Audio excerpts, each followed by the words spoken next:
All right, everyone. Welcome to week 7. This week we're going to review Research Designs Part 2, which for the most part consists of qualitative research designs and mixed methods approaches. As you heard a few seconds ago, Dr. Christine Borst is going to be guest lecturing for us. She's just working out some technology kinks and will be joining us shortly. Speaking of, Christine, I made you host again, so you should be able to enable everything again. Before I hand the mic over to her, though, a few kind of housekeeping items to discuss for ourselves. As a reminder, your assignment number 2, your literature review, is due this coming Sunday, October 1st. We'll talk about that assignment more as needed. You also have a submission deadline for your resubmission of assignment number 1 if you need to resubmit assignment number 1. So if you're a student who received less than a 12 out of 15 on the assignment, is also due by October 1st, so this Sunday as well. And as I've mentioned, both in the webinar and in hallway conversations, you are resubmitting your assignments to the same location as you submitted to originally. The assignment is set up to allow you to submit there 3 times because that's the max number of submissions you get for the assignment. So just keep that in mind. Looking ahead as well, your quiz number 1 is due on Friday, October 6th. The reason why it's due on a Friday instead of a Sunday is because ASU has fall break from Saturday, October 7th through Tuesday, October 10th, which means that on Tuesday, October 10th, we will not be having a webinar. We'll talk a little bit more about that week in general. You'll note next week, you'll notice that there's no course content in week 9. It simply says review what you kind of feel like you need to review and work on the things you feel like you need to work on. But we'll talk more about that then. And then we'll pick up as normal after. So when it comes to the literature review, this is a 4 to 5 page paper, not including your cover page or your references. And it should be focused and a synthesis. I'm not going to go into detail on synthesis right now since Stephanie covered it in her first lecture for you guys on literature reviews. That's a good resource for you to go back to and look at again if need be. But it's not easy to write a short paper because you need to be really kind of thoughtful in how you're thinking through presenting your ideas. And so keeping things tight and focused is the key for you guys there. Also of critical importance for you guys is recognizing, and I put an announcement on this too, you absolutely 100% must submit your assignment to the draft checker SafeAssign before you submit it to the actual course shell. The way that the SafeAssign is set up for this class is that the draft checker allows you to submit to SafeAssign without your paper getting checked against itself. Now, if you skip that and you go right to submitting to the actual assignment area, you could conceivably end up with a higher score than you should have because it's then checking against yourself. So I'll be looking at what your score is in the draft checker area. It must be less than 25% for any of your instructors to grade it. That is program-wide policy. Allie, I do not require an abstract for this assignment. You're welcome to include one if you want to. From a literature review standpoint, there's not really enough content for an abstract to be necessary. You will have to write an abstract for your eventual proposal and paper, just not for this particular assignment. So should you include screenshots of PubMed, RefWorks, and interlibrary loan searches as additional attachments or as appendices at the end of the lit review?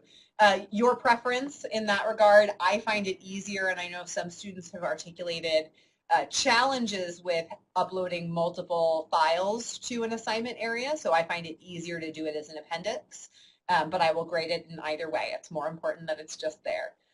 I'm not going to go through this slide in detail because you've seen it almost verbatim in the lecture from Stephanie. I'm just including it in the materials from today so that you have it again for your reference. And I know I'm going fast, but I'm trying to give us time for Dr. Borst as well. Keep in mind, ASU has a variety of wonderful resources for you, including the Writing Center, which has online sessions available to you There's a link here about how you could set up a writing center session to get some additional tutoring and support. Be aware that they're not there to simply edit your paper for you, but to provide you with kind of coaching on how you can improve your writing. It's not uncommon after this assignment for your grading instructor to require you to go to the Writing Center to get additional support. So be cognizant of that. It's not intended to be punitive. It's intended to allow you to get the support that you need to access the resources we have available to you. Things that I'm looking for, as are all of your instructors, that are key elements of a good literature review, that you're synthesizing across the literature. Typically, we're looking for articles published in the last 5 to 10 years. If there's a reason to include kind of older articles for seminal reasons, that would be important to do. However, in a limited basis, really focus the bulk of your work in the 5 to 10 year range. We want to see that you're organizing your paper into kind of thematic and content subheadings, and I'll show you an example of what that looks like in a second. Following APA style edition formatting and references. You go through your literature review and then you transition with a problem statement that kind of pulls everything together before you report on what your research question and hypotheses are. And again, including your research questions and hypotheses as well. Looking at the rubric really quickly, we're evaluating you on content and resources as well as 2 other elements that I'll show you in a second. Again, the way that this rubric is set up is that you either meet all of the following or kind of parts of each of these. So from the content area, we're looking at, did you compare and contrast findings across studies? Did you highlight areas of inconsistency? Did you synthesize across articles? Did you discuss relative strengths? Did you set the stage for the need for your kind of proposed topic? And do you have that clear statement of your problem, your research question? I do not want to see these elements as subheadings themselves. I want to see you having done this within subheadings.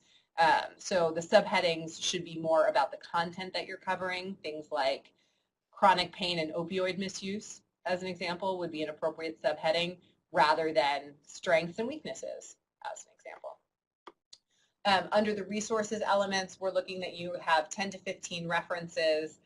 Again, that those references are relevant for the topic, have been published recently, and kind of look at a breadth of topics that allow you to see some of the gaps in the literature. And again, as Robelyn mentioned, I want to make sure that you're utilizing ASU resources. So you've got a screenshot of using Interlibrary Loan, RefWorks, and PubMed, all of which Janice talked about in her lecture. We're also looking at style and clarity and mechanics, as well as your APA format for this. When it comes to style and clarity, we're looking at, is it clear, is it concise, is it well written, organized well, free of grammar and spelling errors, and then finally, is APA style done appropriately as well. Again, this is an assignment that is you have to score 12 out of 15, so it's normal to have to go through the revise and resubmit process for this. This is a different kind of writing for you to do. I do have here kind of a screenshot of a graduate's past paper. I want you to call attention to the kind of some of the formatting areas here, like page number, running head, the title being centered, and then subsequent second level headings, as well as how their citations look as well. So just be cognizant of that, and there are screenshots of this in the PowerPoint slides that are in the course shell for you. Keep in mind also that this is how the paper should look at the end. Now, if I were to critique this further, I would actually say that the problem statement here is not sufficiently well thought out. I would like to see a more kind of fleshed out paragraph here. But in the interest of getting everything on one slide, I needed to pick something that was more condensed. But as you can see, this student concluded with a problem statement, their research question, and started to provide their hypotheses. Again, for the interest of space, I didn't provide all of those here. So these are the kinds of things that we're going to be looking for. Any questions before I hand it over to Dr. Borst? And I'm glad to hear Dr. Giles has been great, Dee Dee. Okay. I'm not seeing any typing, and I know I ran through that fast. One last reminder for all of yous. It's like I'm from the Bronx or something. I'm so sorry. I'm from New York originally. I just don't normally speak like I'm from New York anymore. One last thing for all of you before I forget.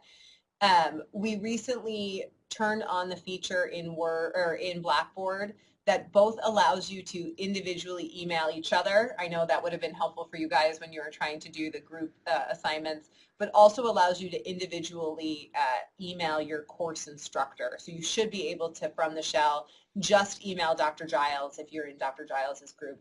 Just email, Dr. Murphy or Dr. Dahl Publicio or myself. One of the things that I have noticed since turning on that feature is that I've gotten an uptick in the number of emails from students in other grading groups since that feature has been turned on. I think I'm probably the first name, both alphabetically and since I'm the instructor of record of the course. Please make sure to outreach to your instructor specifically if you have a question about your assignment or your feedback. It's not that I am not happy to answer questions when I can. It's just that 99.9% of the time I'm going to have to loop in your course instructor anyway, so it takes a little bit more time out of things. Calista, you don't need to CC me. You can if you want to, but you definitely don't have to in that regard. Okay. I just want to make sure, I've gotten a couple students who said, hey, I have a question about my assignment number 1 feedback, and you're not in my grading group, I didn't review your assignment to be able to provide that feedback, so you should make sure you just go to your instructor for that. And there's, again, a list of who your instructor is in the course shell if you have any questions. All right, without further ado, I'm going to hand it over to Dr. Borst. Christine, I'm going to mute myself and turn off my camera while you're chatting, but I'll be here and monitoring the text chat to the best of my ability while you go. All right? Sounds good. Take it away. Thank you. Thank you. Everyone, I'm super excited to be here. I know some of you are actually in my class that happens at the same time. So for those of you who happen to flip back and forth sometimes, you know that I really like a lot of participation. So please feel encouraged to jump right in or text right in and comment whenever needed. So I'm super excited to be here. And I'm excited that my technology is working. I saw earlier in the chat that you all were checking for full moons, and I totally get that today. So I wanted to start with this quote from Einstein, and I'm not sure if you've heard it before, but not everything that can be counted counts, and not everything that counts can be counted. And I thought that was a great way to start this, because just because we can count it doesn't count in this case, I'm talking quantitative research or measuring in that way, doesn't mean that it's really going to lead to anything or take us anywhere. I think for me, with a social science background, and which I know is the case for many of us, I am drawn to qualitative because of the richness of it. You get something out of qualitative research that you can't get looking at a spreadsheet. And there's just that story and those people behind the data that comes out in qualitative research. And that's why I love it. Now, granted, I think I've done some qualitative research, but the bulk has been quantitative. I think just because that's, I don't know if it's more highly regarded or if that's just assumed, the default research. If you look, even in the book, I think this is the same book that you all have for your course for CP1, but, we tend to talk about quantitative first and then qualitative. And I think that's kind of how we work in research, but there are such merits to qualitative research. So I think the most difficult part of preparing this lecture tonight for you all was deciding how on earth I was going to narrow down all of qualitative research into about 45 minutes. So let me just preface that this is by no means a comprehensive dive into qualitative. It's more like a skim. I also was looking on your course shell a little bit earlier and saw that you have a lot of great information on mixed methods and some videos that you watch that take a little bit of a deeper dive. So I think that's great too, because we'll touch on it here and we'll have an article that we'll talk about if there's time, but you know, so much to do in so little time. So let's dive right in and talk about the different types of qualitative data. So generally, when you think of qualitative data, you're thinking of interviews, observations, and documents. One of the things that stands out for me with observations, I had an awesome qualitative class in my doctoral program, and we had this observational assignment that we had to do. So I remember I had to get it done, and I think you all can kind of relate to this. I had to get it done, and I think my husband and I were on vacation in Asheville or something, and we were at a pizza shop. And so I did this observational project while we were there, and it was fascinating, the things that I had never even noticed before just by sitting and observing and keeping notes. And I had so many ridiculous notes just from what? Nothing. I mean, see, yeah, Dr. Cordes said the same thing. It's amazing what you can learn when you just stop and observe. And I think especially today when we're so used to like being connected and having, you know, everything, and we're, it's like, wait, what can I observe just by, or what can I learn just by observing? And so there's something so powerful about that, but it doesn't come naturally anymore. Oh, absolutely. Great example, Emmett. He said he does this when he performs child custody evals. All right. So I'm assuming many of you are familiar with what interviews are. These tend to be open-ended questions, and they really yield in-depth responses about these experiences, these perceptions, opinions, feelings, and knowledge. And the data consists of verbatim quotes. I honestly think these quotes are one of my favorite parts of reading literature, reading qualitative research, because, you know, you're so used to, or at least I'm so used to flipping through some of these articles and I'm just like, okay, numbers, blah, blah, blah, blah. But when I get a quote, it's like, wow, it really brings it brings it alive, and it's almost a reminder of, oh yeah, this is why we're doing this. We're doing qualitative research because we want to learn about people, because we want to know about their lived experiences, and we want to probably, I'm guessing the reason for doing it is to make something better or improve something. And it's just something about coming alive on the page when you can imagine the person or the feelings. You're like, yes, I get that. There's so much more richness. How many times am I going to say richness today, or rich, than just seeing numbers? That doesn't mean that there's not a place for numbers, but I think it's very cool when you can see those quotes.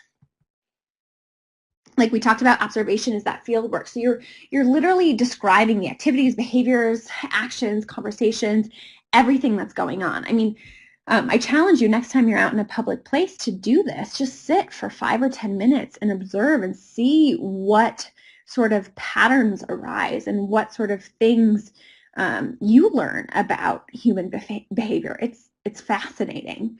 And so the data and observations are these field notes, which are rich, detailed descriptions, and including kind of the context in which the observations are made. For some reason, one of the things that sticks out when I had to do this was I had to draw like a map of the pizza shop and where I was and where everybody else was and what was going on. And it seems so silly, especially if you're used to quantitative research, to think, okay, what can that be adding? But it's very cool. I want to challenge you all to do that, just for funsies, you know.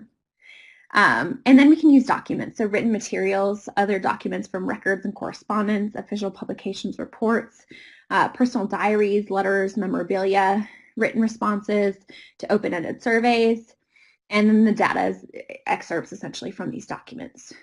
I know there's been a huge movement with some of the websites like Ancestry.com. Has anybody ever looked into some of their history through any of those websites? Awesome. When I think of the documents, I think about how cool it is when you're doing some of these searches and you find like an article about a family member, or you know, you're maybe somewhere at some relative's house and find some old documents or, you know, an old scrapbook or diary, and it's like, yes, jackpot. There's something so personal and connecting about some of these documents that we can find. So yeah, exactly. Dee Dee said it was cool to see her dad's signature on immigration papers. There's just something about some of this. Oh, Sparkle, that's amazing. Found a will for members of her family from a plantation owner. It just, again, I think you all would agree, it adds richness to that experience and kind of really helps bring to life what was happening or what was going on at the time. And then part of me feels bad when we're looking through like people's diaries. I know that there is very common to keep journals and letters way back then. But I'm like, oh, am I being really nosy? So Patton is a great book from 2002 on qualitative research. And I apologize, I don't know actually what your required readings are for this, but still very relevant.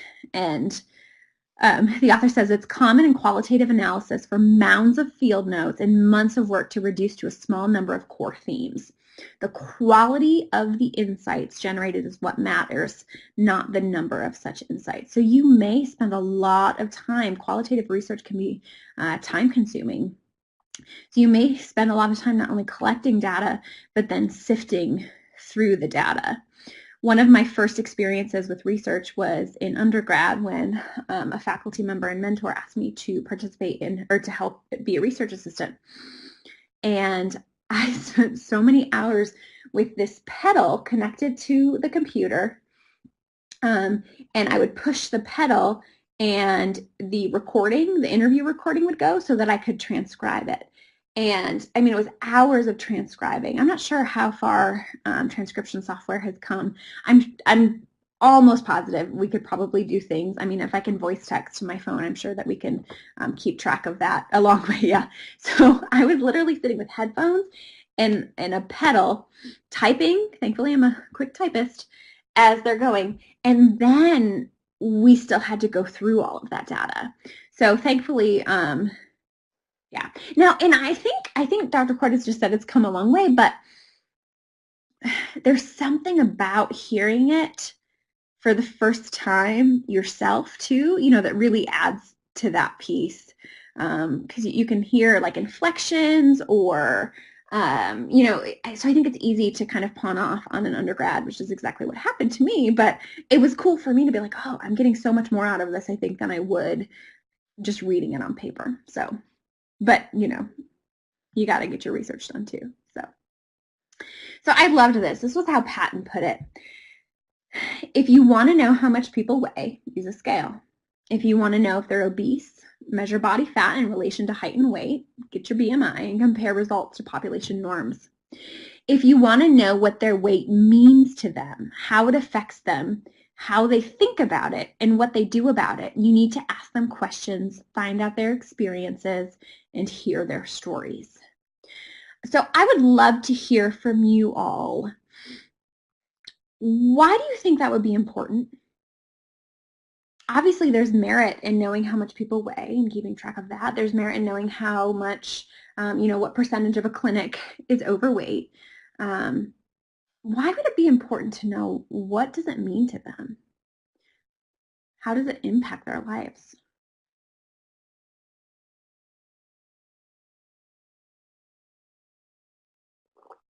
And so what can we do with that story?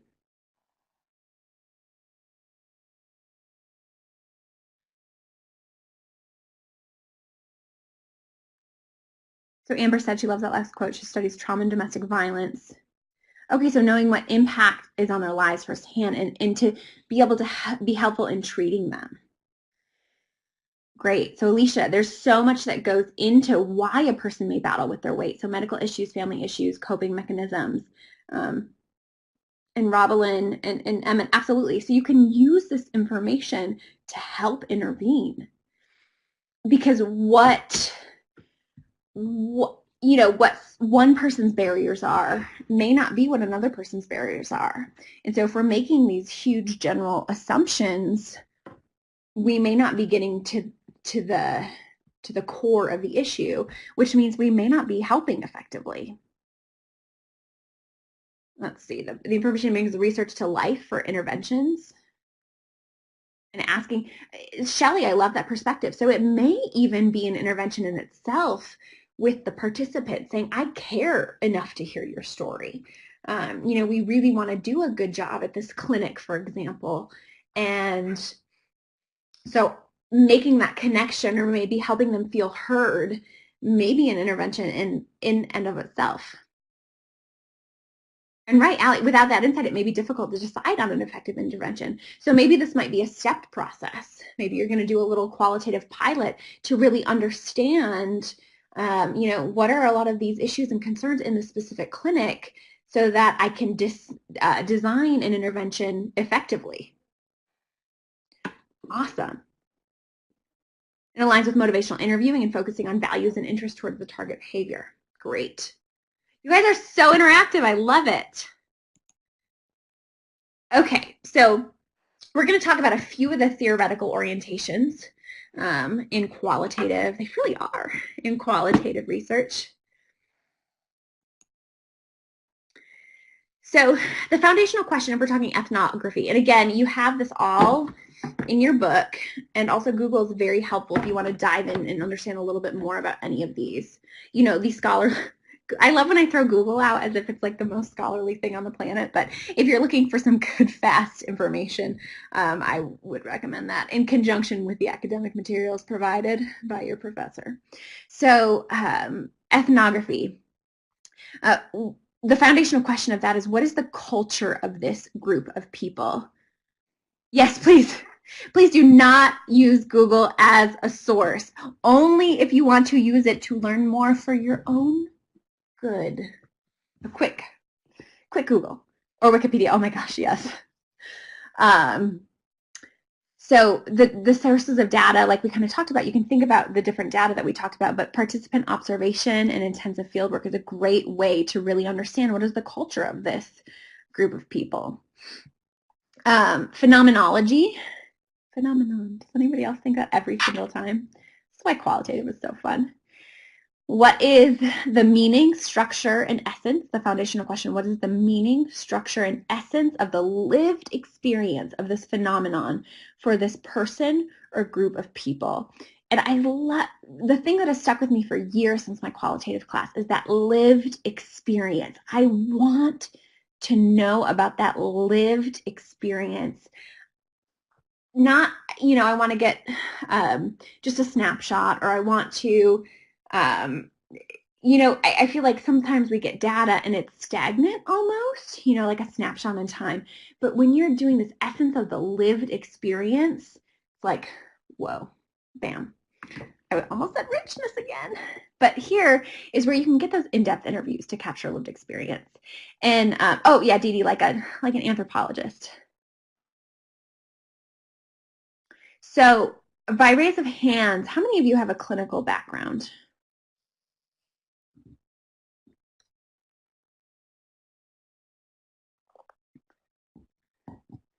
Several. I think for me as a clinician, I really like the idea of qualitative research. I don't know if it's because I'm naturally nosy or because I just like hearing the stories, but the in-depth interviews, as a trained clinician, they really resonate with me because you do get to hear those stories. And I'm not saying that you can be non-clinical and still love to hear about people. So narrative is, what does this narrative or story reveal about the person and the world from which it came? How can this narrative be interpreted so that it provides an understanding of and illuminates the life and culture that created it? Like some cool, just big words here. Again, in-depth interviews, life history narratives. This is where we're pulling in some of those historical narratives and some of this creative nonfiction. It's really, you're piecing things together to create this narrative. And then grounded theory. So now we're looking at what theory emerges from the systematic comparative analysis and is grounded in field work. So as to explain what has happened and what's observed. So here we're saying we have all of this. What can we make of that? And I had some other slides on grounded theory, but I just didn't think we were going to have enough time. So That would be something to Wikipedia. Just kidding. That would be something to look in your scholarly text. Let's do a little bit of a comparison. And again, I don't want to hate on quantitative because there's such a huge use for quantitative, but I think that there's some unique things about qualitative that add to the literature base that quantitative can't, and vice versa. So again, qualitative provides depth, whereas quantitative kind of just measures level of occurrence, for example. Qualitative asks why. Quantitative asks how often and how many. Qualitative studies motivation, whereas quantitative studies action. Qualitative is subjective and quantitative is objective. Qualitative enables discovery and quantitative provides proof. And those are very different motivations, which I think is so cool, and one of the reasons why it's important that we have both. Qualitative is exploratory, quantitative is definitive. Qualitative interprets, whereas quantitative describes. And again, this was in the text that you have too in that chapter. There's a table with a few more. I just thought it was very cool to kind of see them side by side. Again, you can see a little bit more about the comparison of these study types. So quantitative is deductive, qualitative is inductive, exploratory. You can read through all of that. And there are some different ways to get about reliability and validity. That looks really different in qualitative, but it still can be a very sound research method. And speaking of credibility, so rigor is really employing a systematic approach to research design, careful data collection, analysis, and effective communication. And I know that it can seem, at least to me, I won't speak for everybody here, but it seems a little bit less rigorous, and maybe that's because there's not the overwhelming, stats monster. But you still have to be very purposeful, I think, when you're designing a qualitative research study. It's not just, oh, I think that would be cool, and that would be cool, and that would be cool. You really need to have a plan and rigor for that. They look at credibility. So the researcher really, the training experience and credentials really add to that credibility in qualitative research. And triangulation, so using multiple methods of data analysis. And again, this is an area that I think would be very useful to go into more if we had a lot more time. But hopefully if qualitative is something that you're drawn to in the future or for your CP, that you definitely dig into what this looks like. So other important qualitative terms, and we'll talk about some of these later, is saturation. So that's when a researcher is no longer hearing new information, also known as sufficient redundancy. That's one of the reasons why I really enjoyed my time when I've done qualitative research before in being the one who does the transcriptions, because you really get used to hearing the stories, and then it's very easy to pick out when you're hearing common themes throughout all of these interviews. And at first it doesn't happen, but then all of a sudden it does. And that's a neat experience. I think for me, it's in that moment when you're starting to hear that those common themes over and over, and you've reached saturation. You're like, oh, it's amazing that we have these people from all of these different walks of lives and backgrounds that have had this similar experience, and they're telling me the same thing, and I can actually categorize it. It's very connecting, I think. And coding is the process of analyzing qualitative data. Again, it begins early on, and unlike quantitative, where you tend to collect everything, and then throw it through your SPSS or your statistical software, qualitative, you're really going through as you get it. Oh, my apologies. I need to close out my Outlook so it doesn't bug us.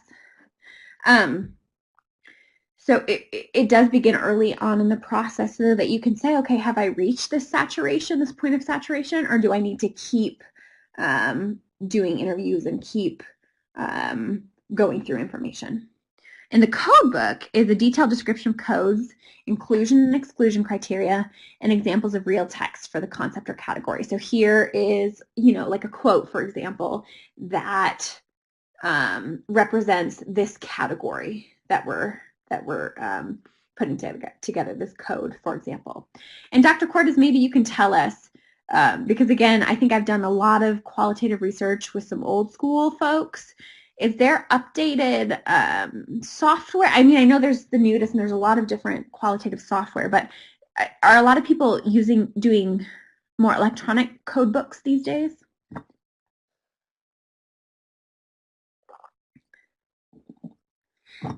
We always just did, old-fashioned, super old-fashioned. And maybe there's a reason. I've had some training in some of the softwares and they're cool, but again, this is such a humanistic thing that I think there's just not an efficient way to do it because it's not supposed to be efficient.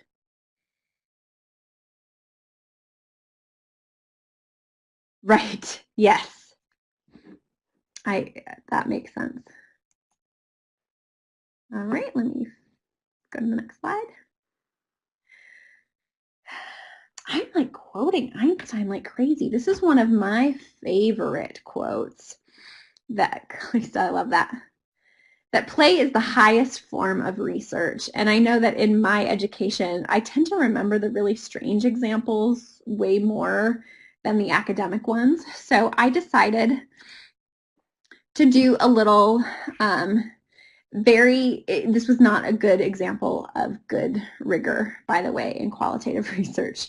But I did a little survey yesterday. And first of all, I'm amazed by how many people that I know are just sitting around looking for an excuse on a Monday afternoon to answer a random survey about ice cream. So first of all, I learned people like that.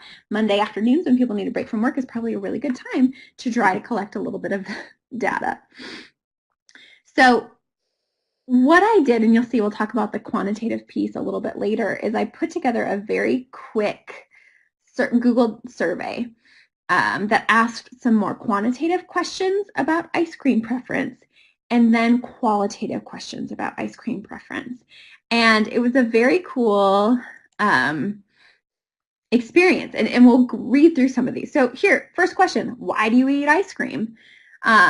You'll see they're very passionate responses because it's freaking delicious, creamy, good, sweet, great, chocolate, even better. This person kind of went on to say, I don't even have time to tell you all the reasons why I do it. It's so delicious and I associate it with happiness. And by the way, I had 40 responses in a very short amount of time. I did not put them all here. It's so versatile. No matter the craving, there's an ice cream for it. I know I did get blamed for a lot of people craving ice cream yesterday. My apologies. Sometimes at a birthday party, I eat it, but I typically don't like it. Eat it when I'm craving something sweet. Don't like to eat it too much because sugar's not good. It's my naughty treat. It's delicious, and when I'm moody, it makes me happy and tastes good. It tastes delicious and makes me happy. So what are some things that stand out to you about some of these quotes, besides you really want to go get ice cream? Alicia, happiness, to be happy. Good. Here we have a food, the caps. So much emotion, right? The association with mood, absolutely. Naughty treat, and yeah, there's that guilt piece too. Sugar's not good, but I like it. It's a treat, but it's naughty. So here we have this happiness. We have this kind of guilty pleasure theme that's coming up. Anything else that you see?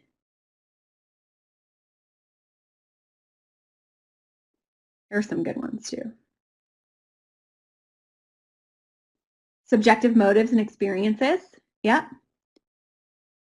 And I just find out, now I have more questions. Sometimes at a birthday party I eat it, but I typically don't like it. What is it about the birthday party that makes you want to eat it more? Is it peer pressure? How much of our ice cream eating is peer pressure? Social norms? Absolutely. Tradition. We're at a party. We always have ice cream. Why aren't you eating the ice cream? Do you not like the ice cream? You have cake, so clearly you need ice cream. That's our culture. Learned expectations. It's there. It's available. Yes. So let's go to the next one. How do you decide which flavor to eat? I think it depends on what I eat with ice cream. If I'm eating pie, I want vanilla. If I'm eating cake, strawberry. If I'm eating ice cream by itself, it's a choice between a few different flavors. I mean, if they have my favorite, I always go for that. But otherwise, it's based on my mood. 9 times out of 10, I'll choose some chocolate base or whatever has the best chocolate combo. If I'm alone, then I base it on what sounds good at the time. If I'm getting ice cream for a group, I tend to go with what I think everyone will be happy with. Or if I'm serving it along with something else, then whatever coordinates. The primary drivers of if I'm eating it alone or someone will be sharing it with me. Know what brand first, assess what others I'm with are getting so I can get a different flavor than them and naturally try a few spoonfuls of theirs. Then recall past experiences. My kids pick. I usually get strawberry or fruit flavors in the summer and more chocolate-based flavors in fall and winter. What sort of things are standing out to you here? I think a lot of moms answered this. Interesting. So Stephanie, what makes you say that?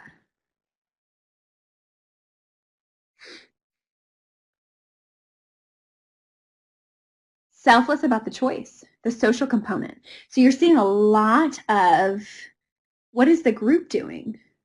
What do my kids want? The primary driver is if I'm eating it alone. I read these and I thought, oh my gosh, am I a really selfish ice cream eater? Because I never ask what anybody else wants. I just get what I want and I'll buy something else for them. Others are mood. So I started thinking, is there something different about the people who consider others first? No matter how many flavors they make, people tend to go back to the basics. What other things would you want to know from this? And again, if you're doing an in-depth interview, a lot of these are constructed loosely so that you have the opportunity to do some follow-up and to have some wiggle room. Who's the group you consider? How many shelves do you look at before deciding? Do you eat it as a family or is it just for the kids? Or are you like me, you just wait till the kids are in bed and then you eat it. Maybe that's why I don't care what anybody else thinks. So the person that said, then recall past experiences is interesting. Oh, Alicia, I didn't even notice. Hide in the shower to eat it. Exactly. So there's a lot that comes into how do you decide which flavor of ice cream? And I loved the theme of a lot of people were considering, well, what am I eating with it? Oh, Shelly, great point. Are you asking others because you want to enjoy your flavor alone in peace? Maybe that, that talks a lot about why are you eating your ice cream? Is this kind of a relaxation thing at the end of the day? Is it a social thing? Are you at the store picking out something? Are you not? All right, how has your taste in ice cream changed over time? I used to eat simple flavors, strawberry, vanilla, or chocolate as a kid. As an adult, there are many more flavors I'm interested in. I used to love chocolatey ice cream, but now I prefer fruity flavors. Not really. I hated anything mint as a kid, and I hate anything mint today. I crave it less now than I did when I was a child. Now I crave more unique ice cream combinations. I prefer the same flavor, but better quality. More diverse, not as plain as I used to be. I like it better since getting pregnant a few years ago. Melissa, great. So any gender differences with asking others versus choosing a self-choice? That would be very interesting to look at. What stands out to you all from here? Y'all. It's been a while since I've lived in the South. Change over time.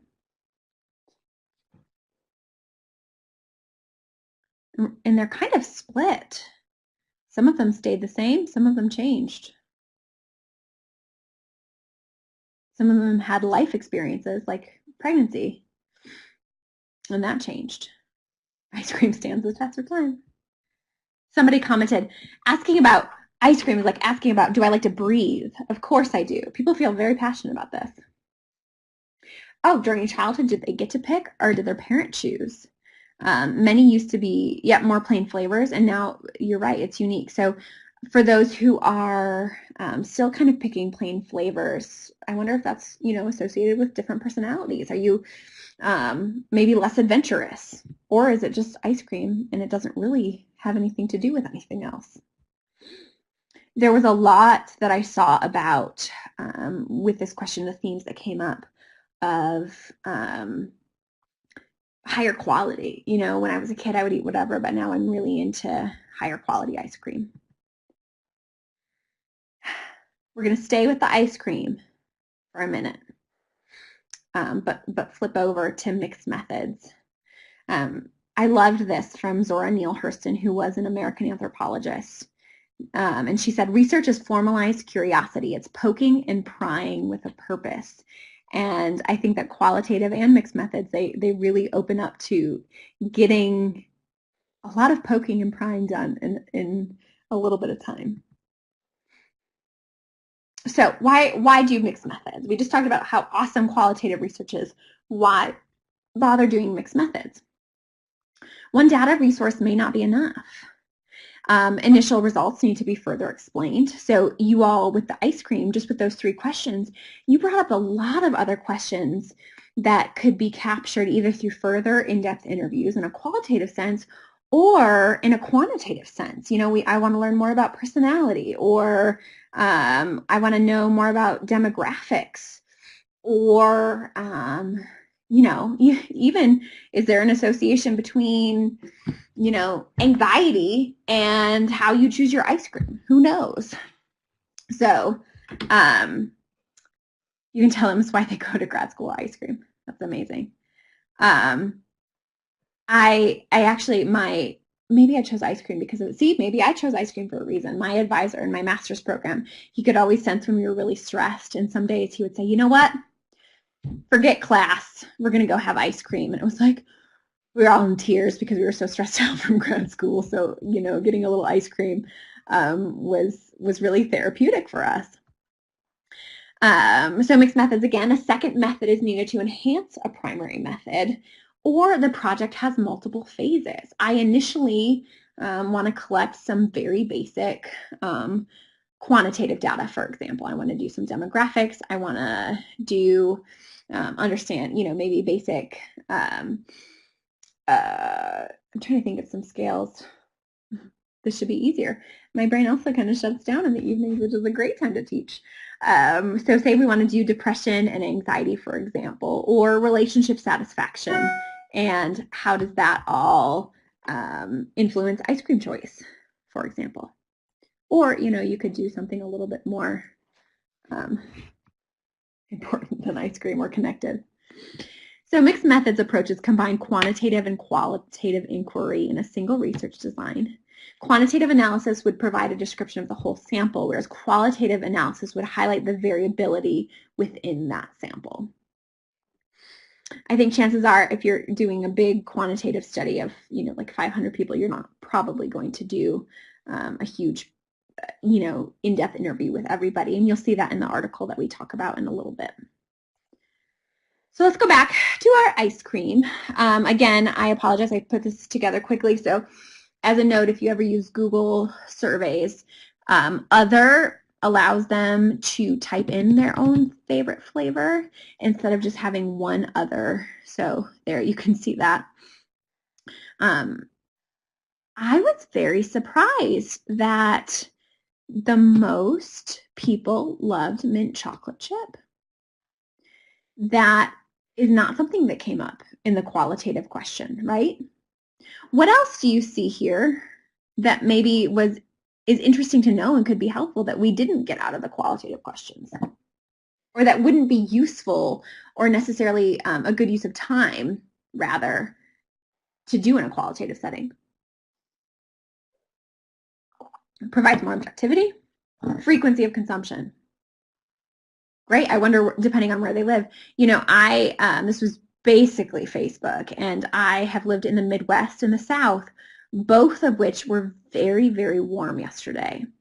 I am in Colorado, and I was literally sitting on a heating pad with a blanket while I was doing this because I was so cold.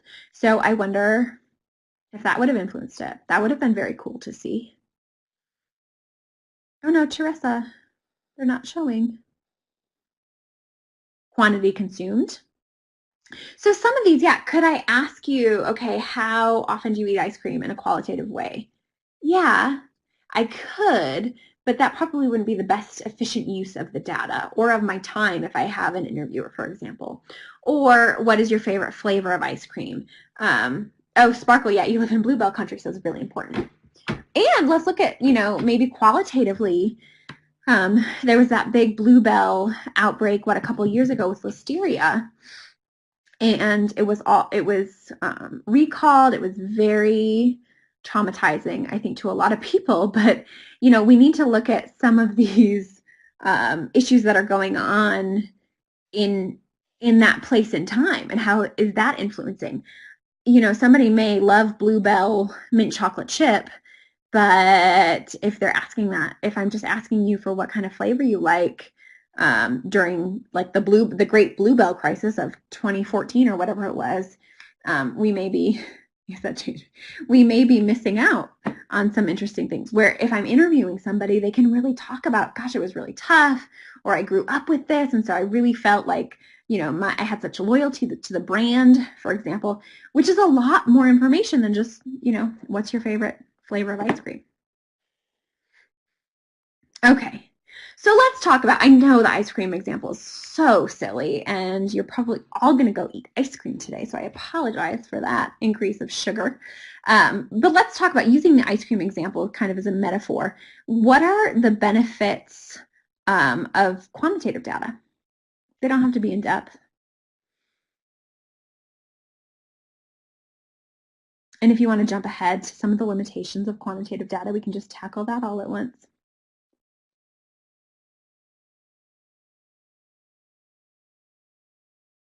Measurable results. Yeah.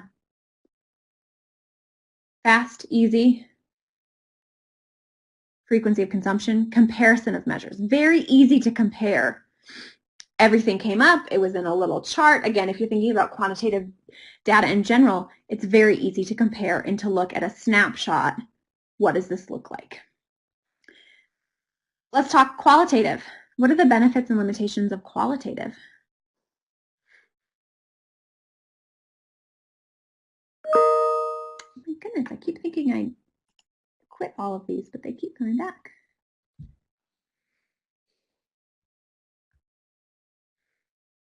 So depth of analysis. And if you have a pro or a con, that might be helpful since I threw that out. You can dive into the whys. You can identify variation, absolutely. So let's say with that quantitative data, I just asked, I think I said vanilla, chocolate, strawberry, mint chocolate chip, butter pecan or something, because that was just what I thought of. What if that other box that I gave didn't give an opportunity for folks to write in their favorite flavor? I could have missed a ton of information. As it is, it's kind of going to be a little bit more difficult to go back through and combine those into categories. But I'm not sure if anybody has ever taken a survey when, you have like 4 or 5 answers, and I'm sitting there thinking, but that's not me. No, I don't fit in either of those. None of those are right. And you kind of get frustrated as a participant, as a survey taker, to say, wait a minute, no. I don't fit into a little bubble or box. And so I agree. I think that qualitative allows for that variation in that depth, but it's probably more costly in many cases. Rocky Road. People feel very strongly about their ice cream flavors. All right, so let's talk about some of the perks of using mixed methods. And I know that it was last minute. Did anybody have a chance to read that article? It's the best of both worlds. And also, let's talk about some of the drawbacks of mixed methods too. Oh, no, you're fine, Colleen. Don't worry about it. So you can all think of this as you go home tonight and read that article. Oh, yep.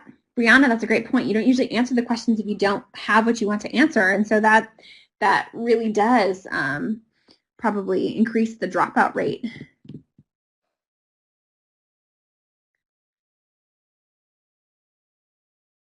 And we'll talk about it a little bit here too, but I think it was a simple article. I loved what they had to say. And it also, I know because you guys really wanted one more article to read, sorry. But for me, it was very easy to say, okay, I get why they used mixed methods. Quantitative articles are so fun to read, darn it. I really had to balance between wanting to just copy and paste all of these quotes from the article because they were so meaningful to me. I mean, not, meaningful. That sounded really like bleeding heart, but. So Allie, that's a really good point too about some of the drawbacks of mixed methods is that not a drawback. I mean, if you have a lot of time to really understand, you have to know quantitative, you have to know qualitative, and you have to have the time to collect that different data and analyze that different data. All right, so there's a non-ice cream example that we talked about, and here's the citation, and it is also in the course shell.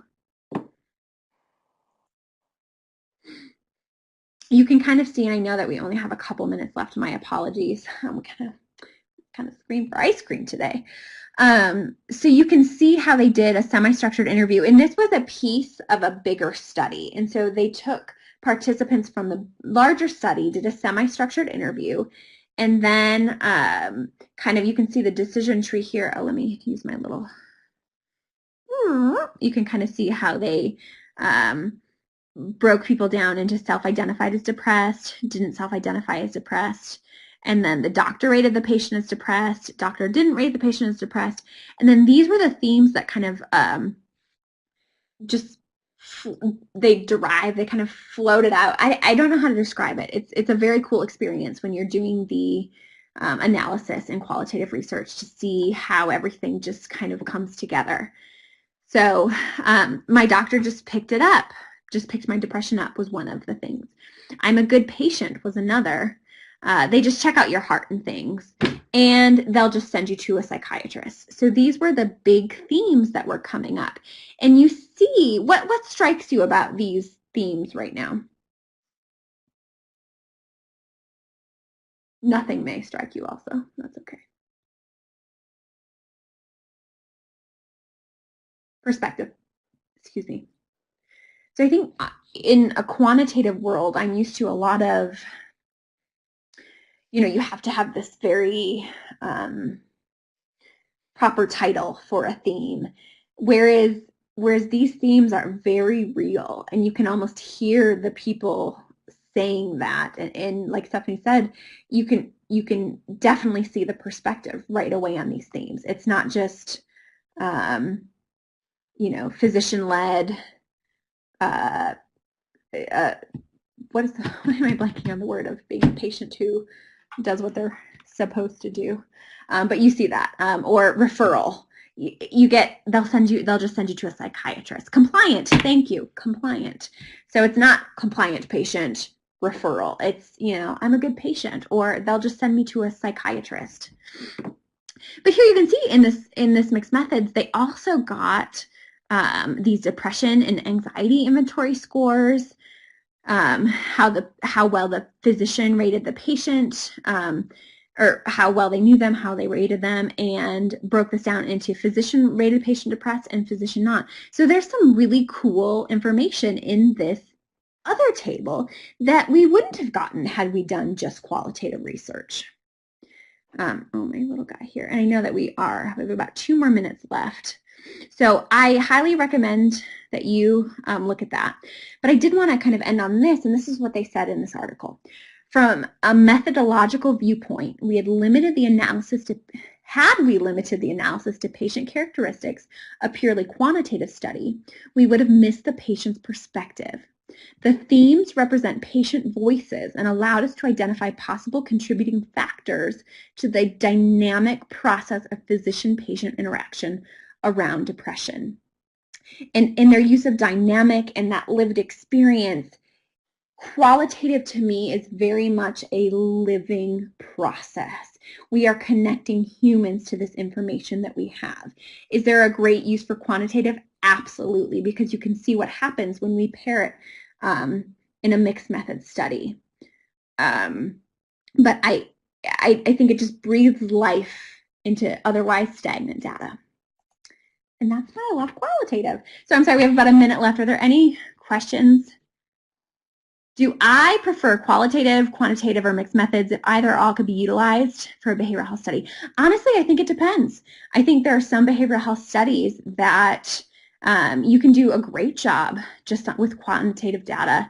Others need qualitative. So I'm going to answer in a very non-committal way and say it depends on your topic and what you want.